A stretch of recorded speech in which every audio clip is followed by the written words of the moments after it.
Yele ngwele liyofa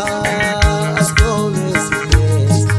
Oze buyile ihlangu zesize simnyama Yekhanda lengwele liyofa asitole sibese Wezihlangize awuyeze sithembeni nawe mabuta kwaZulu Ukukhandwa kwengonyama trust Intosa wakuvikela uZulu awuyeze sithembeni nawe mabuta kwaZulu Sesithembeni nawe mabuta kwaZulu Yini niyovikela uZulu kusehlule ukufa Ngisho izizukulwane seziyophila ngegama lakho nje Ubuqhawe bakho sohlale siwawazi njalo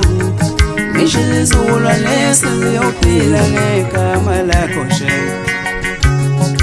Ubuqhawe bakho sohlale siwawazi siwalise Ngisho izizukulwane seziyophila ngegama lakho